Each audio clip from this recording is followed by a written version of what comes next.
زۆر جارش قسە دەکرێت دەرێن مەسەلەن ئەنگۆ عمرەی دەکرێت احتیمالە کە خەڵک بمانبینی برێن ئەنگۆ لۆ ناچن یارمەتی یەتیمان بدەن لۆ ناچن خانی لە بۆ یەتیمان لۆ فەقیران لە بۆ نەخۆشە خەستەخانە ئەوەی دێ ئەو ئیشە خێرەی دەکا هەمان شتەکانی کردیە. دەمە بزانم چەند ناوی چەند کەس تۆمار کرابوو بۆ تیر و پشکەکەەوە چەند کەس بۆیان؟ طبعا نێزییکی ئێستاوە تەمەشاکەن لە 2000 کەس زیاتر ناوی نووسی بوو لێرە بەشداری کردبوو ئەمە لە دووی دەستمان پێکرد بووە سێ پاشان بووە 15 باشە ئەوانە یەک پشک ئەوە بوو زوار المدینە مەی بەبلای ئەوانە باکە زوار المدینە بە یەک پشتی بەشداری کردبوو برایەکی دیش وتی ناو مەدە بەدووی کاک حاجی ئیدریس سورسی دەستگای کاک حاجی دووسیت خەیری ئەویش بە 12 پشک بەشداری کردبوو خوا خێری بنووسی پرۆژەکەشمان ئەوە بوو پرۆژەی سەلەوات لێدان لەسەر پێغەمبەری صلی الله علیه وسلم هەر کەسێک بێ سەلەوات لەسەر پێغەمبەر لێدا صلی الله علیه وسلم لە خلالی ئەو دە ڕۆژێ ئەمە ناومان هاوچە ناو تیر و پشک هیچ شتێکیش نییە یعنی بکری نەکری مهم نەبوو خیندەواری هەبی نەوی چونکە ئەمە پرۆژەی دیمان هەبوو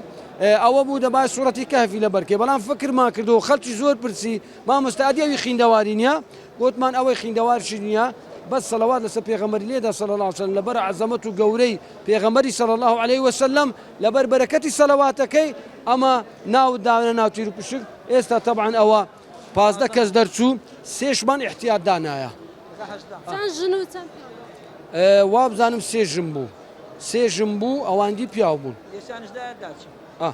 لما دوا بروجي لو شوية عندها بنيازم بردوام والله اما بنيازي مثلا استلبون من رمضان 250 كاس او ابو لو 250 كاس طبعا ما دەست خۆشی لە هەموو لایەکی دەکەین کە ئەوانە پاڵ پشتیان کردین یەک لەوانە کاک حاجی دیز گوتی هەر پرۆژێکی خەیری بیا من حەزم لێ ئیشتراک بکەم ئەمەش لەو ئێستا لەو مەعرەزەی ئەمە بە خۆمان لەگە برایەکیەوە فکرەمان هەبوو گوتم دوو ناوە وەبوو کاک حاجی دیز هاتە خوتبەی کرد لە کلم گوتی مامۆستا چ هەیە چ نییە بە پێکەنین یعنی ئەوە پاش ڕەمەزان گوتم بەڵێ کاک حاجی دیز شتێکیەوە هەیە گوتی ئەمە بەدەناوی بەشداری دەکەم کە ئێستا ئەمە ئیشەکەمان کرد لە ئەسنای لایڤی وازم ئەو برایە بوو هات ئەمە 13 کەس بوون بەشداری هات گوتی کاک حاجی گوتی دوی دیش تەواو کە بیفتە 15 ئەوجا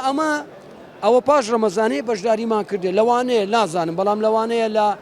جێژنەی قوربانی ئەو نۆمینەی حاجیان دە ڕۆژەکە ئەگەر هاریکار هەبی پاڵپشتمان هەبی لە ئیشەکەی لەوانەیە لە نۆمینەی حاجیش مەسەلەن لەو دە ڕۆژەی بتوانین مەسەلاگە پرۆژە چێوا بکەین و موهیمەکەیمە ئەوەیە لۆ ئەو کەسانەیە کە عومرەیان نەکردیان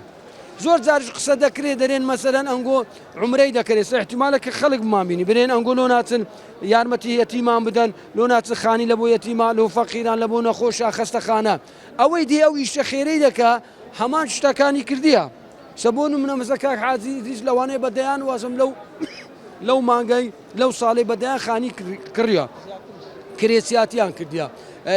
کەفالەتی یەتیمیان کردیە ئۆتیزمیان هەیە نەخۆشیان هەیە نەک ئەو زۆری وەکوویدی لەبەرەندی زۆر جار خەڵک لەولا قسان دەکات دەرێ وەڵا ئەنگۆلۆ بەس بە عومرەتە کاکە بە عومرەمان نەگرت ئەمە ئاخری ئیشەکە عومرە بووە ئەسڵەن ئەمە ئیشی دی هەموو کرایە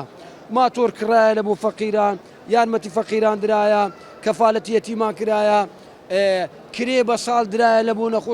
نەخۆش ناردرایتە دەرەوەی کوردستان عیلاجیان بکە ئەو پرۆژەش پێمان خۆش بووکەوە کەسانێک عەبدالی مالی خوددانە بچنە مەکە و مکەڕەمەی بچنە مەکە و مەدینەی ئەوەش پرۆژەشماندانە وەکو شتێکی تازەیە و شتێکی چاچشە و ساکە بیکە لە داهاتوودا پرۆژەکە بەردەوام بێ مەرجی بەشداریکردن چی دەبێت؟ مەژدی بەشدارکردن ئەمە لەکنەمە ئەوەیە ئیلا دەبی ئەو سەفەری عومرەی نەکردبی ئەوە یەک ومەرجی دیش ئەگەر مەثەلەن شتێکمان دانابرێت سوورەتی مەثەلەن فلان سوورەتی قورئانی لەبەرکە یان فلان حەدیثی لەبەرکە یعنی